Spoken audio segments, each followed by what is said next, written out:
Ça fait 2 petites semaines que j'ai rien remis sur YouTube, je suis désolé, c'est simplement que j'ai enchaîné le salon de la photo de Paris et celui de Genève.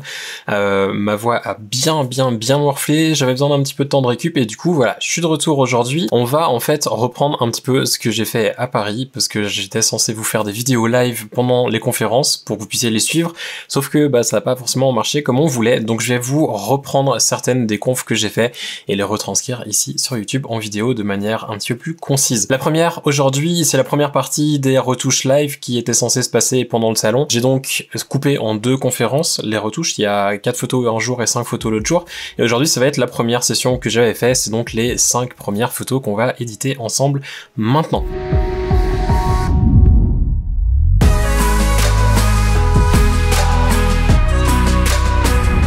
Les 5 premières photos que j'ai gardées sont celles que vous avez là maintenant à l'écran. J'avais essayé de garder en fait un petit peu de diversité au niveau des photos. J'avais gardé en fait dans les 2 sessions un petit peu de choses différentes, du mariage, du portrait environnemental, studio, enfin bref, de manière à vous montrer un petit peu mon processus sur différents types d'images, parce que c'est un truc, je sais, vous êtes beaucoup à m'avoir dit oui mais tu peux pas nous montrer un petit peu de paysage. Le truc c'est que j'en fais pas et je me sens pas forcément de vous montrer des choses que je fais simplement pas. J'ai envie de partager ce que je connais, j'ai pas envie d'essayer de développer des trucs que je connais pas du tout et en parler alors que je suis pas du tout à ma place pour en parler. On va regarder quand même des photos différentes, comme ça vous verrez le processus que moi je pourrais avoir, peut-être ça vous donnera des idées, je vous garantis pas le résultat sur le paysage, ce sera un petit peu plus créatif que du traitement de paysage standard on va dire. On va commencer avec la toute première photo, vous trouverez à chaque fois en fait sous les photos le nom de la personne qui a fait la photo ou qui me l'a envoyé, de cette manière vous aurez les crédits et vous pourrez les retrouver. Je vais essayer de retrouver chacun des mails pour aussi vous les mettre en crédit à l'écran s'il y a leur compte Insta ou d'autres infos par rapport aux photos. Si malheureusement je les trouve pas, vous m'excuserez, mais au moins il y a le nom des personnes qui ont shooté. On va commencer avec la première, c'est celle qui aura gagné en fait le prix qui était avec Prodigy. Donc cette photo de Hakim Soul, j'espère pas massacrer trop les noms tout au long de la vidéo. Cette photo, c'est celle qui va gagner donc un abonnement Ultimate à Prodigy pour 1 année. Je reprendrai contact par email avec toi et on regardera avec Prodigy pour que tu puisses récupérer ton abonnement. Sur cette photo, les choses que j'ai envie de faire, il y en a pas beaucoup parce qu'à vrai dire c'est pas le genre de photo où je vais faire beaucoup de traitements dans Capture One, ce sera plus de la retouche de peau que je ferai dans Photoshop, mais c'est pas du tout quelque chose qu'on va voir ensemble. L'idée ici c'est de se concentrer sur Capture One et sur l'édition et non pas la retouche poussée de peau dans Photoshop. Je vais ici commencer par ajuster l'exposition. Ce que je fais très souvent c'est que j'affiche mes valeurs ici en lab, donc LAB, on vient dans affichage, ensuite valeur lab et on va prendre le générique D50 et ensuite j'essaye de regarder d'avoir une valeur, la première, donc qui correspond à la luminosité, qui se trouve plus ou moins dans les 75 à 80 ou 75 à 80, de manière à avoir quelque chose qui se situe dans la bonne plage pour mes hautes lumières. En général, ça marche sur plus ou moins tous les types de peau, et c'est quelque chose que je fais souvent même en shootant pour être sûr que mon exposition est correcte. Ici, on a déjà une valeur qui me convient. Ce que je vais faire par contre, c'est l'augmenter très légèrement. Je vais aller avec les flèches pour l'augmenter un petit peu. Et ensuite, je vais diminuer la luminosité, parce qu'en fait, l'exposition va bouger tout l'histogramme, alors que la luminosité, elle, va plus jouer au niveau des tons moyens. On va quand même regarder de rester dans des valeurs qui sont bien. Ça me paraît pas mal. Ça va me permettre d'ajouter un petit peu plus de contraste au niveau des hautes lumières par rapport au ton moyen. La saturation ici, à mon goût, beaucoup trop forte. Je vais commencer par la diminuer tout simplement ici dans l'outil d'exposition, et on va jouer après un petit peu avec l'éditeur de couleurs. Sur l'histogramme, ça m'a l'air assez bien réparti. On a forcément beaucoup sur la partie ton clair parce qu'il y a du blanc, et en plus les tons chers sont relativement clairs. Mais on les retrouve aussi ici. Dans les tons foncés, on n'a pas grand chose. On pourrait éventuellement essayer de ramener un petit peu le curseur ici sur la droite dans les niveaux pour avoir des noirs un petit peu plus profonds, mais c'est peut-être pas forcément nécessaire. Ici, je vais quand même le faire, ça rajoute un tout petit peu de contraste. La clarté, je vais pas jouer avec pour le moment, par contre je vais me rendre en fait directement dans l'éditeur de couleurs. Dans l'éditeur de couleurs ici, je vais prendre les tons chers, je vais d'ailleurs commencer par l'enlever du menu, commande ou CTRL-T pour fermer le menu avec tous les outils. Et on va aller ici dans les tons chers et on va faire une sélection des tons chers. Sur une photo comme celle-ci, si je fais afficher la gamme de couleurs, vous voyez qu'on a quand même beaucoup qui est sélectionné. Ce qu'on va faire, c'est plutôt que d'avoir tout, on va essayer de limiter un peu. Je vais diminuer la douceur de manière à déjà arriver à enlever ici les lèvres, mais on voit qu'il y a un petit peu de la peau qui part avec. Plusieurs solutions ici, soit se dire ok c'est comme ça, soit sinon ça serait de créer un nouveau masque. On va essayer ici de jouer sans avoir les lèvres et sur le calque de base. Et ensuite on va augmenter un petit peu pour voir si on arrive à prendre les cheveux de manière à avoir une uniformité au niveau de la photo, avoir un truc qui est très monochromatique en fait, de garder les cheveux avec les tons chers et d'uniformiser tout ça. Pour uniformiser les tons chers, pas très compliqué, on vient ici sur uniformité et on va ajuster hop, la teinte, éventuellement la saturation si on le veut. Ici de toute manière on n'avait pas spécialement de blush, donc c'est pas un souci si on uniformise la teinte beaucoup. À la saturation on va la pousser aussi un peu. En tirant tout ça, à mon goût, les tons chers sont un petit peu trop verts toujours. Je vais encore pousser un peu la teinte, hop. Et je vais tirer la teinte ici sur la gauche pour venir plus vers du magenta. A noter aussi que si vous voulez choisir vous-même sur quelle teinte vous souhaitez uniformiser, vous pouvez prendre le petit point ici et le bouger, et comme ça par exemple si je veux quelque chose de vraiment plus magenta, hop, je peux le bouger un petit peu là sur la droite et on voit que c'est tout de suite un peu plus magenta. Autre chose qu'on peut faire, enfin c'est pas vraiment magenta mais plus rouge on va dire, et ici ce qu'on peut faire aussi c'est ajuster la saturation. On va prendre notre curseur et ajuster si on veut plus ou moins de saturation. Ici je veux pas quelque chose de trop saturé, je vais le diminuer un petit peu. Et en termes de luminosité, on va aussi essayer de tirer un tout petit peu, mais généralement je le fais très léger sur du portrait. Ça a tendance à vraiment aplatir et au niveau du modelé, c'est plus très intéressant après. On va faire un petit avant et après. L'avant était bien vert et là on a quelque chose qui me paraît un peu plus sympa au niveau des tons chers. On va remettre notre éditeur de couleurs ici, hop, dans la barre. On va ensuite créer un nouveau calque, on va le faire vierge, et ici je vais venir direct rajouter mon preset Dodge, de manière à juste pouvoir éclaircir certaines zones. Je vais prendre ma tablette et ensuite B pour pinceau, augmenter un peu la taille, un flux très très faible, je vais pas utiliser le niveau de pression, et je vais venir peindre par exemple ici sur les cheveux, pour donner un petit peu de reflet sur certaines zones, de manière à renforcer un petit peu ce qui est déjà existant. Je vais ensuite diminuer un petit peu la taille du pinceau, hop. Et ici ce que je vais profiter par la même occasion, c'est essayer d'atténuer un petit peu les cernes qu'on a. Si on peut déjà le faire ici dans Capture One, c'est tout ça de gagner dans Photoshop après. Je vais encore rajouter un tout petit peu d'exposition, je vais vraiment prendre un pinceau très petit, on va zoomer un petit peu ici sur l'œil. Je vais éclaircir un tout petit peu la catchlight des deux côtés et juste passer sur la zone où on a notre réflecteur, mais très légèrement. Le but ici c'est de pas faire quelque chose qui paraît archi faux, mais juste de renforcer un tout petit peu l'exposition qu'on a, qui nous vient en fait, la lumière qui nous vient du réflecteur, de manière à donner un tout petit peu plus de relief à notre iris. On pourrait éventuellement encore s'amuser ici avec la trace du bracelet, changer la couleur des yeux si on souhaite le faire, on pourrait essayer de le faire d'ailleurs, tiens on va faire ça. Un nouveau calque vierge, on va prendre un pinceau, on va zoomer un petit peu, pinceau un peu plus grand, dureté plus élevée. Hop. On va faire ici un petit passage, appuyer sur M pour voir exactement ce qu'on a dans la sélection. Et du moment où on a fait ça, on appuie sur M pour enlever, et on va venir dans l'éditeur de couleurs comme tout à l'heure. Et soit on peut faire avancer, soit ton cher. On va faire un petit ton cher ici pour voir comment on peut changer une couleur. On va cliquer hop, sur l'iris. On va agrandir, hop, on va prendre notre point ici, on va le mettre sur du bleu, si on veut par exemple des yeux bleus pour avoir un contraste. On va augmenter l'uniformité, augmenter la saturation, et la luminosité on va pas forcément uniformiser, et là maintenant ce qu'on va faire c'est simplement jouer avec les curseurs pour avoir quelque chose qui a l'air plus ou moins réaliste. Je vais rediminuer ma saturation, encore un petit peu plus, ici. Et on va diminuer l'opacité.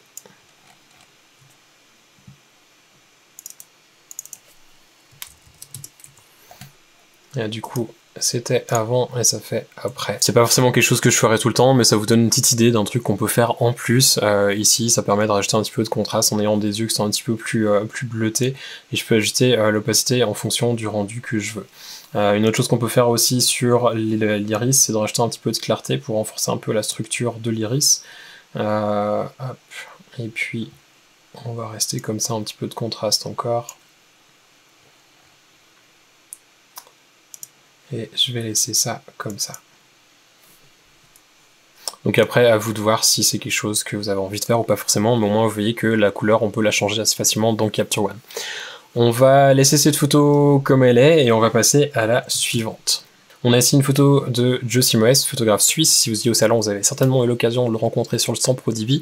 Il était toute la journée avec l'équipe Prodiby.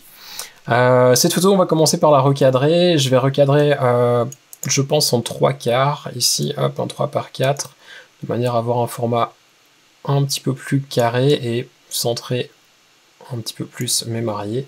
Hop, tout en gardant la hauteur qu'on a, qui me dérange pas forcément. On pourrait aussi faire un format ciné un peu plus allongé. Ici, en l'occurrence, je vais garder ça comme ça. Commencer ici par rehausser un petit peu l'exposition. Ça me paraît un petit peu sombre à mon goût. Ce que je vais faire, c'est augmenter très légèrement. Et comme tout à l'heure, diminuer un petit peu la luminosité. On va venir corriger après localement certaines zones pour réexposer un petit peu nos mariés, vraiment les faire sortir par rapport au décor. Je vais utiliser le HDR ici pour récupérer un petit peu de détails dans le ciel. On va rajouter un petit peu de clarté, ce que je fais souvent en mariage, pas trop en portrait, parce que de toute manière on va pas passer pour faire de la retouche de peau dans Photoshop avec ça, donc on peut rajouter un petit peu. Je mets souvent aussi du vignettage, on va le faire quand même manuellement après aussi. Sur mes photos de mariage, c'est quelque chose que je fais très souvent pour recentrer le regard de la personne qui regarde les photos. On va venir ensuite sur l'éditeur de couleurs. Ton cher, on va prendre les tons chers ici, afficher ce qu'il y a dedans. On a la rose. On va essayer de la sortir, on va diminuer un peu la douceur, enlever un petit peu ce qui est très jaune. Elle reste quand même dedans parce qu'elle est dans le orange, comme les tons chers. C'est pas grave si elle est uniformisée sur le mariage, ça me dérange un peu moins s'il y a des choses qui sont uniformisées, qui sont pas forcément dans quelque chose que j'aimerais ne pas toucher. C'est pas comme du portrait où j'ai envie d'être précis et où je ferai un calque ici, le but c'est de travailler vite, on va uniformiser un peu la teinte. Comme tout à l'heure, ça devient un petit peu vert à mon goût, je vais tirer sur la gauche pour acheter un petit peu plus de rouge. Je vais uniformiser un peu la saturation, mais pas trop, et la luminosité aussi un petit peu, mais pas trop. Je vais désaturer légèrement. Petit avant-après, point de départ, et ce qu'on a maintenant. On va faire comme tout à l'heure, on va faire un nouveau calque rempli, on va l'appeler ici comme avant, Dodge. On va reprendre notre preset pour aller un petit peu plus vite. C'était pas un calque rempli, mais l'inverse, donc on va le réinitialiser. Hop, pinceau, on augmente la taille, on diminue la dureté. Cette fois, je vais faire un masque auto. Je vais diminuer le flux, on va le prendre un petit peu plus petit. Et ici, on va essayer de passer un petit peu sur le visage de nos mariés pour réexposer légèrement leur visage de sorte de les faire ressortir par rapport au fond. C'est un petit peu fort, on va prendre l'opacité, diminuer tout ça, on va se refaire un petit avant-après. C'était notre point de départ, c'est ce qu'on a maintenant, c'est encore un petit peu fort sur lui. On va diminuer un petit peu. On va se rajouter un petit filtre dégradé, vierge. On va se prendre ici, hop, le dégradé linéaire, on va tirer depuis le haut vers le bas. On va le mettre ici un petit peu plus bas. Comme ça, et là maintenant ce que ça nous permet de faire, c'est si on veut par exemple rajouter une couleur dans le ciel, on peut le faire soit avec par exemple la balance des couleurs, en se disant ok en fait dans les hautes lumières on aimerait bien un petit peu plus de orange pour donner une impression de fin de journée, dans les ombres on va y mettre un petit peu plus ici de magenta, ton moyen aussi, on va éclaircir un petit peu notre lumière, foncer un peu les tons moyens pour contraster, hop. On va baisser encore un peu. Et ensuite, on diminue l'opacité pour avoir un rendu qui nous plaît un petit peu plus. Et pour finir, je vais appliquer un style. J'emploie pratiquement toujours des styles sur les photos de mariage. Je vais venir dans ceux que j'utilise tout le temps, que vous pouvez retrouver sur ma boutique. On va ici prendre celui-ci, par exemple, que je vais appliquer sur un nouveau calque. Appliquer partiellement, oui, parce que le vignettage, il pourra pas le faire. Et ensuite, je vais diminuer encore une fois l'opacité pour avoir un rendu qui me plaît. Un truc avec l'opacité que vous pouvez faire et que je fais très souvent, c'est de prendre le curseur, de le mettre à 0 et ensuite de le rehausser petit à petit de manière à trouver un réglage qui vous plaît et qui correspond à ce que vous voulez. Pour la peine, le dodge est un poil pas assez fort, on va le rehausser un tout petit peu. Et si on refait un petit avant-après, c'était notre point de départ et c'est ce qu'on a maintenant. On passe à la photo suivante. photo de paysage avec laquelle je me suis amusé d'ailleurs avant le salon parce que j'en ai fait une photo de nuit. On va essayer de refaire ça, je vais essayer de le faire aussi un petit peu mieux que ce que j'ai fait au salon parce que du coup je vais pouvoir accélérer les parties où je vais m'amuser à bricoler pour avoir un masque qui est bien. Donc l'idée ici en fait pour moi c'était de recréer un truc qui est vraiment de nuit avec des étoiles, la lune qui se voit vraiment bien. Si vous avez un bon écran, peut-être que vous voyez déjà la lune sur la photo, si c'est pas le cas vous allez la voir tout de suite quand on va commencer à l'ajuster. Ce que je vais commencer par faire c'est redresser la photo, R pour l'outil de redressement, on va tirer un truc rapidement en travers ici. Hop. Du moment où je l'ai redressé, l'idée comme c'est de faire une photo de nuit, en fait ce que je vais devoir faire c'est donner une couleur un petit peu plus, une teinte un peu plus bleutée. Si vous savez ce que c'est une nuit américaine, vous savez certainement un petit peu ce qu'on va faire. L'idée c'est d'avoir quelque chose qui paraît très sombre, peu saturé, mais avec un petit peu de bleu partout. Donc c'est un petit peu l'idée, on va commencer par faire ça, on va faire un nouveau calque rempli. On va appeler ça nuit, hop, et ensuite on va commencer alors par diminuer l'exposition. On va vraiment diminuer l'exposition, et en fait ici je me base par rapport au ciel, parce que les immeubles en fait on va pouvoir récupérer un petit peu leur exposition par après. Donc je vais diminuer ici l'exposition, encore, hop, on va laisser ça par là, ça sera même peut-être certainement pas assez, mais on va ajuster aussi la balance des blancs, et on reviendra par après si nécessaire. La balance des blancs, on va vraiment aller sur la gauche ici pour pousser vers quelque chose qui est vraiment très bleuté. Là, c'est beaucoup trop saturé, donc ce qu'on va faire, c'est revenir sur l'exposition et maintenant diminuer notre saturation pour avoir quelque chose qui paraît un petit peu plus réaliste. Du moment où on a fait ça, ce qu'on va faire, c'est vouloir sélectionner le ciel. Alors pendant le salon, j'avais eu de la chance, ça va assez bien marcher, ça va même encore mieux marcher lorsque je l'avais fait chez moi. J'avais pris la pipette ici, éditeur de couleurs avancé, et j'étais venu sélectionner hop, le bleu du ciel. On va faire afficher gamme de couleurs, on va voir ce qu'il y a dedans. Ça a l'air de marcher pas trop mal, on va étirer un petit peu notre gamme pour avoir vraiment tout ce qu'il y a besoin d'avoir. On va rehausser la saturation pour voir ce qu'il prend réellement, et on voit que ça marche pas mal. On a un petit peu ici les bâtiments, mais je pense que ça devrait quand même le faire. On risque de devoir masquer ce que j'avais dû faire pendant le salon et qui était un petit peu pas pratique, parce qu'on n'avait pas beaucoup de temps non plus pour le faire. Donc là, on va déjà créer un masque comme ça, et ensuite on va venir ici, hop, on va appeler ça ciel. On appuie sur M pour voir ce qu'on a dedans, et effectivement on a un petit peu plus que ce qu'on veut. Donc là je vais prendre quelques minutes, je vais essayer de faire un masque qui ressemble à quelque chose. Je vais certainement utiliser beaucoup le masque automatique, je vais employer un pinceau qui est assez dur, qui est pas trop grand non plus, et je risque de devoir zoomer un peu dans l'image pour vraiment arriver à avoir quelque chose qui est assez bien et qui nous permet ensuite de travailler sur la photo. On va devoir certainement le reperfectionner par après, mais c'est pas grave, l'idée c'est déjà d'avoir une bonne base, et là d'avoir fait la sélection par couleur, ça nous aide déjà très bien.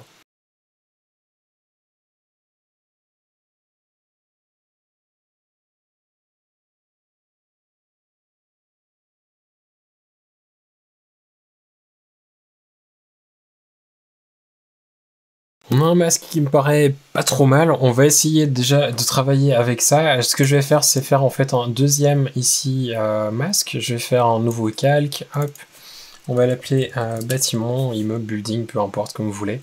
Clic droit, ensuite copier masque à partir de ciel, on va faire commande I ou CTRL I pour inverser. Ça me paraît pas mal, il y a 2-3 petits angles là qui sont pas super bien pris. On va essayer de voir si on arrive à améliorer ça rapidement. Autrement, c'est pas grave, on reviendra peaufiner ça par la suite. Je vais appuyer sur M, et ici, ce que je vais faire, c'est en fait éclaircir. Donc on va utiliser le petit curseur d'exposition qui va bien, et on va venir réexposer un petit peu tout ça. Donc pour la nuit, on avait sous-ex de 2,89, on va remonter ici un petit peu plus haut que ce que c'était. Et ensuite, je vais prendre ici une gomme, on va venir sur le flux, diminuer, je vais prendre une dureté très faible, augmenter un peu la taille, on veut désactiver le masque auto. Et ensuite je vais venir gommer sur certaines zones, il y a des bâtiments qui ressortent beaucoup trop clairs, que j'ai pas envie qu'ils ressortent autant clairs, et on va essayer de travailler un petit peu pour affiner certains angles qui ressortent et que j'ai pas forcément envie que ça se voit, que c'est mal détouré. Et ce que je vais même faire en fait avant, j'ai pas pensé d'essayer de le faire, mais c'est un petit clic droit améliorer masque, on va voir si déjà juste l'amélioration nous permet d'avoir quelque chose de plus sympa. Effectivement c'est déjà le cas, juste ça, ça marche vraiment pas mal. On va faire appliquer, et ensuite je vais reprendre le pinceau, et par contre là, venir rajouter sur certains endroits où ça manque. Voilà, le résultat n'est pas parfait, mais c'est déjà pas mal, on arrivera à travailler avec ça. Comme ça, vous verrez déjà un petit peu ce qu'on peut faire avec ces masques et avec Capture One au niveau des couleurs. Donc là, on a les bâtiments qui sont sur ce calque, je vais le passer en dessous. Je vais augmenter un petit peu la clarté sur les bâtiments, de manière à leur redonner un peu plus de texture. Je vais augmenter un petit peu la structure aussi en même temps. Pas trop non plus. Sur les hautes lumières, on va pas forcément récupérer. On va rajouter un petit peu de contraste sur les bâtiments aussi. On va diminuer légèrement la saturation. Il y a toujours ce bâtiment ici qui me gêne un peu. Je vais reprendre le pinceau.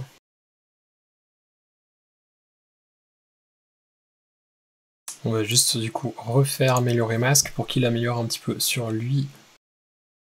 Et il ressort vraiment beaucoup. On va reprendre la gomme, on va réessayer encore une fois, on va diminuer le flux. Voilà, c'est déjà un peu mieux, ça attire un peu moins l'attention, même si le masque n'est pas forcément parfait. On pourrait même ici en fait effacer un petit peu ce qui se passe dans l'eau, et on va le faire sur un calque encore à part. Comme ça, on va ensuite pouvoir venir ici, faire un nouveau calque vierge. On va refaire une sélection cette fois pour la partie basse. J'ai pour le calque comme ça dégradé linéaire. On va faire un dégradé très court, de manière à vraiment avoir que l'eau dedans. Ensuite ici, on va prendre le curseur ici. On va rehausser ce qui est déjà clair. On va contraster un peu plus, rajouter un peu de clarté, pas trop. On va diminuer la structure pour donner un effet un petit peu plus lisse au niveau de l'eau. On va là encore diminuer la saturation, comme pour les bâtiments. On va forcer encore un petit peu ici sur les zones les plus claires pour donner ces reflets. On va appeler ça eau. On va faire un nouveau calque vierge. On va, comme pour les autres, reprendre notre dodge. Et cette fois, on va venir sur des zones qu'on veut éclaircir un petit peu manuellement. Je vais désactiver le masque automatique. Voilà, on s'approche gentiment de quelque chose. Hop, on va faire un nouveau calque ici. On va faire un calque vierge. On va l'appeler étoile. Alors, je sais qu'il n'y a pas d'étoile dans la photo, mais on va en rajouter. C'est pas super compliqué à en faire. En fait, on prend notre exposition, on la met à +4. On va prendre ici un pinceau d'une dureté à 100, opacité et flux aussi. On va prendre une taille à 2 pixels, désactiver l'aérographe, et ensuite on va venir cliquer à des endroits pour faire des petits points blancs. On va en faire ensuite, après que du monde on a fait avec 2, on va changer, on va mettre 3. On va en refaire. On va reprendre encore une fois, on va faire 4. On va en faire un petit peu moins à 4.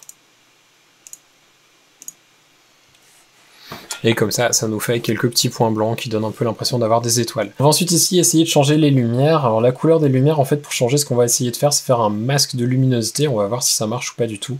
On va faire un nouveau calque rempli. On va faire plage Luma. On va venir ici sélectionner que ce qui est de vraiment très clair. On va donc prendre notre curseur et le tirer tout à droite.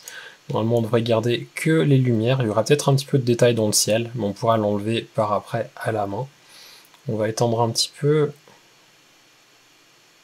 comme ça, et on va faire appliquer.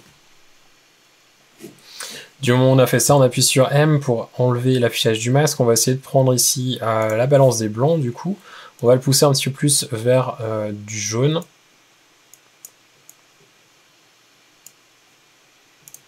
On va essayer de prendre encore la balance des couleurs, qui peut-être nous permettra de plaquer une couleur dessus.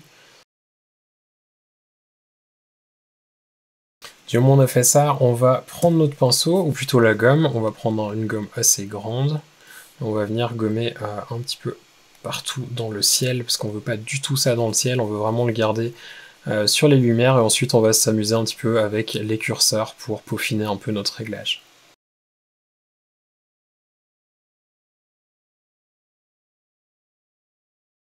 Et là, si c'est un petit peu fort, on prend ensuite l'opacité et on va réduire un peu tout ça. Alors ici on pourrait passer un peu plus de temps encore sur le pont, mais l'idée c'est vraiment de vous montrer ce genre d'effet qu'on peut aller assez loin sans avoir à passer dans Photoshop. Et du coup voilà, c'est un petit peu un effet qui peut être chouette à faire, pas sur toutes les photos, mais certaines photos si vous voulez vous amuser. Prendre une photo de jour, la transformer en nuit ou l'inverse, on arrive à faire des choses qui vont déjà assez loin en faisant des choses qui finalement sont pas si compliquées que ça en termes d'outils. Vous voyez que j'ai employé un masque en fait qui est fait à partir d'une sélection de couleurs, il faut juste savoir que l'option existe. Et après le reste c'est simplement essayer de réfléchir un petit peu à ce qu'on veut faire pour donner vraiment l'impression que la photo était prise en plein milieu de la nuit alors que c'est pas forcément le cas. On passe à la photo suivante et en fait sur celle-ci il y avait simplement une chose que je voulais montrer parce qu'à la base cette photo je l'avais pas gardée pour l'éditer parce qu'elle a été faite par le même photographe que la photo qui vient après, qui est celle-ci où il y a plus de travail qui est intéressant. Sur celle-là en fait je voulais simplement vous montrer le fait qu'on peut employer par exemple quand on a des problèmes de lumière ici un petit dégradé linéaire hop, comme ça en travers pour essayer de récupérer un petit peu l'exposition sur le côté ici si on veut essayer d'uniformiser un petit peu. On peut le faire assez facilement grâce à cet outil et comme ça s'applique après par-dessus le fond, si on augmente l'exposition du fond pour rehausser un peu ce côté, l'autre côté va suivre et on peut continuer à l'ajuster vraiment en fonction de ce que l'on veut. Donc c'est un outil assez pratique qui marche vraiment bien même pour ce genre de choses, c'est vrai qu'on n'y pense pas forcément. Ces dégradés souvent on pense à les utiliser pour du paysage mais très peu en portrait et pourtant ça peut être intéressant pour travailler un petit peu notre lumière en post-production. Si on voit que le fall-off nous plaît pas tout à fait, que le placement de la lumière n'était pas parfait, on peut essayer de minimiser par après ce genre de petits soucis. On va donc passer à la dernière photo, comme ça on en aura fait 4 dans cette session et les 4 autres viendront dans une prochaine vidéo, histoire de pas avoir une vidéo qui fait 2 heures parce que là j'ai pas regardé le temps mais je pense qu'on est déjà pas mal. La dernière c'est donc celle-ci. Alors sur cette photo il y a plusieurs choses que j'ai envie de faire. La première c'est d'ajuster la balance des blancs et l'exposition et l'autre ça sera aussi de recadrer un petit peu. Comme tout à l'heure j'aime bien les cadrages en 3/4. J'essaie de le couper juste en dessus des genoux histoire de pas avoir l'orteil et le pied coupés ici. On va essayer de centrer un petit peu notre modèle dans le cadre. On va partir sur ce cadrage. Ensuite, ce qu'on va faire, c'est déjà réajuster un peu l'exposition. On va diminuer un petit peu l'expo. On va faire comme je disais tout à l'heure, on va prendre une valeur de plus ou moins 80 dans les tons clairs. Je vais prendre ici une pipette, ajouter mesure. On va prendre hop sur les tons clairs, on va supprimer celles qui traînent d'autres photos que j'ai fait. On est à 94 ou 94, on va diminuer jusqu'à avoir une valeur qui nous plaît. Autour des 85, ça sera bien, hop, comme ça. Du moment où j'ai fait ça, c'est un petit peu sombre dans les ombres, je vais rehausser légèrement les ombres, pas beaucoup, mais juste un tout petit peu, pour donner un effet avec un petit peu plus de détails partout, un peu plus peinture, on va dire. Ça me fait penser un peu à une peinture, genre de photo. Donc on va travailler un peu là-dessus, on va diminuer un peu la saturation, on va rebaisser la luminosité, et on va du coup augmenter un tout petit peu ici l'exposition, on va jouer un petit peu avec les deux, pour avoir un peu plus de contraste. Je vais jouer avec la clarté, même si j'aime pas trop l'utiliser en portrait, ça me paraît être assez cool sur cette photo de donner un petit peu plus de vie. Je sais pas trop comment décrire l'effet de la clarté, j'ai tendance à dire plus de peps, plus de vie, appelez ça comme vous voulez. Bref, on rajoute un petit peu de clarté en laissant toujours en naturel.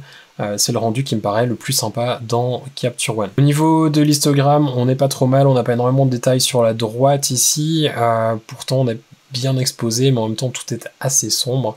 Je vais ensuite ici venir dans la balance des blancs, on a une balance à 6645, c'est assez élevé pour dire que c'est du studio. Généralement quand on shoot au flash c'est une balance des blancs qui a la température couleur du jour.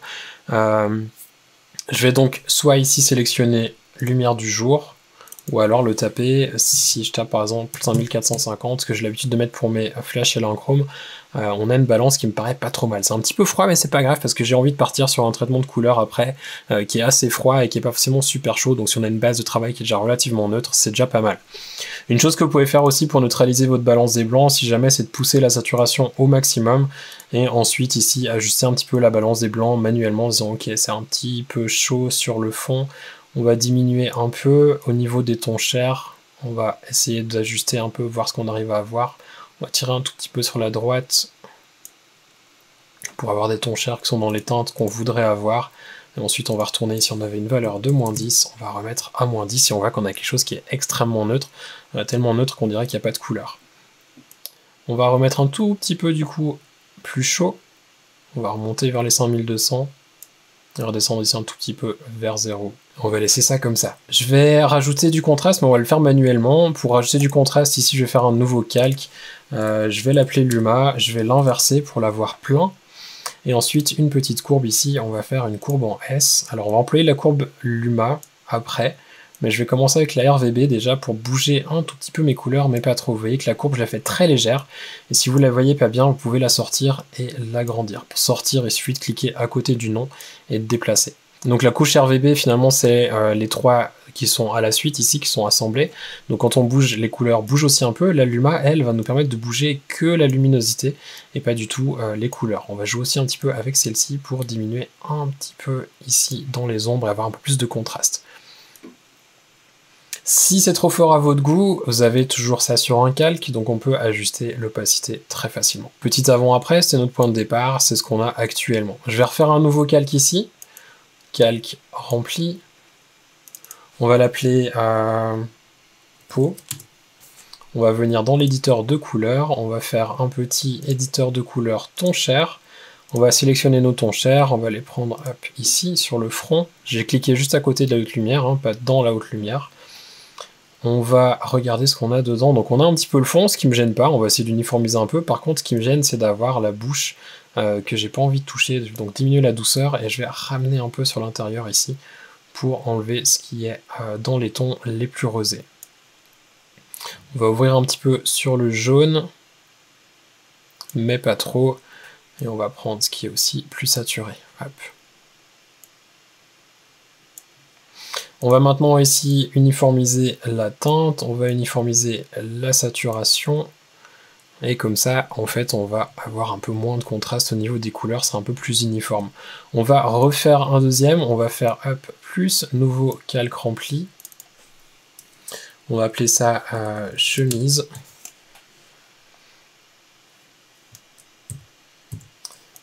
On va prendre la chemise, hop. Afficher gamme de couleurs. En fait, ce qu'on va essayer même, c'est d'avoir tout sauf ce que l'on avait dans la sélection précédente. Et les lèvres. Les lèvres, on ne veut pas les toucher non plus. Donc là, on va prendre un petit peu du fond aussi. On va voir si on arrive à avoir un effet en uniformisant complètement. C'est-à-dire qu'on va prendre la teinte, hop, on va l'uniformiser. La saturation aussi. La luminosité, pas forcément. Par contre, je vais diminuer un peu la luminosité et la saturation. Pas avoir quelque chose qui est trop fort. On va désactiver et si on fait un petit avant-après, donc ça c'était sans l'ajustement et ça c'est avec, et on voit qu'on a un petit peu de la couleur de la chemise sur le fond, ce qui est assez intéressant. Si on remet la saturation ici à 0, ou même qu'on la pousse,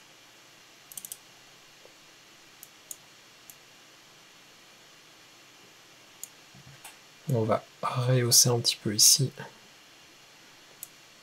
et rediminuer sur le rendu final. Et de cette manière, on a vraiment deux couleurs dans la photo principale. On a encore un petit peu de rose ici sur la bouche, magenta, mais on a deux couleurs et finalement, on a en termes de colorimétrie, on a quelque chose qui est bien uniforme et c'est assez intéressant au niveau du rendu. Donc si on désactive peau et chemise, donc ça c'était avant, ça c'est avec celui de la chemise et ça c'est avec celui de la peau. Si on veut limiter un peu, on pourrait même diminuer encore un petit peu ici la peau, hop, ce qui permet de rajouter un petit peu sur le fond et d'avoir encore plus cet effet sur le fond. Je vais ensuite ici refaire hop, un nouveau calque vierge. On va l'appeler vignettage. J'ai envie de faire un petit vignettage manuel. Vigne pour vignettage, j'ai la flemme. Hop, T pour l'outil radial. On va ramener le cercle interne à l'intérieur pour avoir une transition plus douce. On va le réduire un peu en taille. Et on va tourner un peu pour suivre la forme du corps. On va maintenant inverser, commande I, pour avoir en fait le vignettage et pas l'intérieur qui est sélectionné. On va venir sur l'exposition et on va diminuer un peu notre expo de manière à avoir le fond qui est un petit peu plus foncé avant et après. Et du coup ça renforce vraiment notre modèle et ça va faire ressortir. On va faire un dernier truc, on va faire un petit traitement de couleur dessus, nouveau calque rempli et on va l'appeler CG pour Color Grading. Alors ici plusieurs moyens de travailler, on peut travailler avec la balance des couleurs, c'est ce qu'on va commencer par faire, ça nous donnera aussi un indice après pour travailler avec les courbes. J'ai sorti l'outil, commande T pour masquer le reste, on va agrandir un peu tout ça de manière à travailler comme il faut et bien voir ce qu'on fait. Ce que je vais faire ici, le genre de traitement que j'aime bien, c'est avoir un peu de cyan ici dans les ombres et d'avoir la couleur opposée, donc ici en face sur la roue, un petit peu plus rouge. Et on va remettre du cyan dans les hautes lumières pour avoir un contraste entre les tons chers, les hautes lumières et les ombres. Alors bien entendu que c'est archi moche comme c'est là, alors, on va pas garder ça comme ça, on va reprendre la couleur, la mettre au minimum partout. Donc on prend le curseur qui est à droite ou à gauche selon l'affichage que vous avez pour les roues chromatiques, et ensuite on va le repousser. Je vais commencer par les ombres, parce que c'est celui vraiment que je veux ajuster, et ensuite ajuster les autres en fonction de lui. Je vais prendre les hautes lumières, les ajuster aussi, et on va prendre le rouge, juste pour redonner un petit peu de vie. On va le pousser un petit peu plus vers du orange. Voilà, comme ça. Je vais ici jouer aussi avec la luminosité, les hautes lumières, on va les pousser un petit peu plus haut. Les tons moyens, on va les diminuer un petit peu pour contraster un petit peu plus. Ok, on va appuyer commenter, remettre ça en place. Si c'est un petit peu fort, on reprend l'opacité à 0. Et maintenant, on remonte gentiment pour avoir le rendu qu'on veut. Je vais refaire un deuxième, un nouveau calque rempli. On va l'appeler CG et puis courbe. Sans ES, c'est magique, c'est bien écrit. On va venir ici et on va faire en fait plus ou moins la même chose. C'est-à-dire que je vais faire commenter. Donc dans l'autre, on avait enlevé un peu de rouge. C'est ce que je vais faire parce qu'on avait mis du cyan finalement. On va enlever encore un peu plus et on va le refixer ici sur les tons moyens. On va venir dans le vert. Le vert, on était... on l'a pas vraiment touché en fait. On va quand même faire un petit contraste en mettant un petit peu plus de magenta up dans les ombres et un petit peu plus de vert dans les hautes lumières. Pour avoir un petit contraste à ce niveau-là, mais pas trop fort. Et ensuite le bleu, on va mettre un petit peu de jaune dans les hautes lumières, un petit peu de bleu dans les ombres. Commenter. On va remettre ça dedans et on va refaire comme avant, on diminue tout en bas et on rehausse gentiment. Alors ici on voit qu'on a des petits effets bizarres à certaines zones, c'est certainement un des calques que j'ai utilisé pour ajuster. On va redescendre et c'est ici le chemise qui s'affiche. On va donc prendre notre pinceau, la gomme, fluo max, la dureté on va l'augmenter aussi, on va venir gommer les différentes zones où on a les petits problèmes qui s'affichent. Et normalement on ne devrait plus avoir de problème. Donc ça c'était sans nos traitements de couleurs, avec le premier, avec le deuxième. Et si on revient depuis le début, point de départ, et ce qu'on a maintenant. Donc on a une bonne différence, et là c'est une photo qui me plaît bien, qu'on pourrait maintenant passer dans Photoshop, retoucher un petit peu certaines petites imperfections de peau, et ensuite la finaliser éventuellement dans Capture One si on souhaite la finaliser ici, ou sinon simplement l'exporter et la délivrer. En parlant d'export et livraison de fichiers, je tenais à vous parler du sponsor de cette vidéo, Prodibi, sans qui je n'aurais pas pu venir au salon de la photo de Paris, et du coup sans qui il n'y aurait pas cette vidéo que vous êtes en train de regarder, qui est un récapitulatif de ce que j'avais fait au salon de la photo. Prodibi est un système de partage de photos et de galeries en ligne, et son gros avantage en fait c'est de permettre le partage de photos en pleine résolution sans pour autant ralentir le chargement de vos titres ou de vos galeries. En plus de ça, Prodibi dispose de plugins pour faciliter l'intégration à WordPress pour votre site web, à Lightroom et à Capture One. De cette manière, même plus besoin d'ouvrir votre navigateur pour mettre à jour votre portfolio, vous pouvez le faire depuis l'éditeur photo de votre choix. Je vais vous montrer ici comment le plugin de Capture One fonctionne pour mettre ses photos directement en ligne sur une galerie ou même sur son portfolio si on le souhaite. Il nous suffit de sélectionner toutes les photos, faire un clic droit, ensuite on vient sélectionner publier et enfin partager sur une galerie. Ici, il faudra avoir une galerie déjà créée. J'ai par exemple ici salon photo qui est existant et que je vais pouvoir vous partager par la suite. Je vais cliquer sur publier et il va falloir attendre quelques instants le temps que l'export se passe et aussi que les photos soient uploadées sur notre galerie. Comme vous pouvez le remarquer, j'ai même pas eu besoin de sélectionner de réglages parce que de toute manière Prodibi gère les fichiers en pleine résolution même si vous travaillez avec un appareil Fujifilm de 100 mégapixels ou du Phase One 150 mégapixels. Quand l'export est terminé, on a une petite notification qui apparaît, il nous suffit de cliquer sur afficher et la galerie va ensuite s'ouvrir avec nos photos qui sont chargées. Je vous laisserai bien entendu le lien dans la description juste en dessous de la vidéo, de cette manière pour aller regarder les photos par vous-même en pleine résolution, voir un petit peu ce que ça donne. Et pour ceux qui souhaiteraient tester la plateforme, rendez-vous sur prodibi.com, la plateforme est entièrement gratuite jusqu'à 100 photos, ce qui vous permettra déjà de mettre pas mal de photos pour tester, ou alors même de créer votre portfolio ou votre site avec. J'espère que je suis encore net, parce qu'avec le D810, c'est toujours un peu la surprise après on peut se prendre si je suis net ou pas. Il me reste encore 4 photos à éditer du salon. C'était 4 que j'ai fait dans la deuxième session, qui était le dernier jour du salon, le lundi. Je vais enregistrer ça, je pense, dans le courant de la semaine, ça viendra assez rapidement après cette vidéo, de manière à pouvoir refaire des sessions comme ça, parce que j'ai déjà essayé de le faire plusieurs fois. Les autres fois, c'était peut-être pas assez clair de ce que je voulais faire, et du coup, j'avais eu des demandes un petit peu bizarres dans les propositions de photos. L'idée c'est pas que je retouche aux photos gratuitement, mais c'est plus que je puisse éditer des photos qui sont différentes de ce que je fais moi d'habitude, que vous puissiez voir aussi une manière de travailler différente sur vos photos, et je pense que c'est assez intéressant. L'idée pour moi ce serait même de développer encore un petit peu le truc et de faire venir quelqu'un avec moi pour éditer les photos, qu'on soit deux, qu'on puisse en discuter en même temps qu'on édite les photos et que ce soit un petit peu plus fun que juste moi devant mon écran qui vous parle. Et ça me paraît un petit peu long parce que c'est vrai que ça fait quand même des longues vidéos quand on édite, que si on est deux peut-être c'est plus intéressant, on peut discuter et ça serait un format un petit peu plus fun. À voir donc tout ça. En tout cas, ce qui est sûr, c'est que je vais le refaire. Je vais refaire aussi le format avec un concours, donc n'hésitez pas à me suivre sur Insta si vous ne le faites pas encore. Il y aura toutes les infos par rapport aux prochaines soumissions de photos pour des sessions comme ça qui seront sur Insta en story tout bientôt, et aussi les infos par rapport au concours, parce que du coup, ce sera toujours un peu le même principe. Vous soumettez vos photos, j'en choisirai une qui gagnera du coup un prix. Ce sera soit ça, soit sinon, ça sera peut-être un vote où vous choisirez votre photo préférée parmi celles qui sont soumises, et ensuite la personne qui gagne sera celle qui a le plus de votes. Je sais pas encore ce que je préfère entre les deux. Si vous avez une préférence entre les deux, n'hésitez pas à laisser un petit mot juste en dessous, comme ça j'en prendrai note pour la prochaine fois. Sur ce, je vous souhaite de passer une toute belle fin de journée ou une belle soirée, si comme pour moi c'est la nuit, et je vous dis à bientôt dans une autre vidéo. Ciao.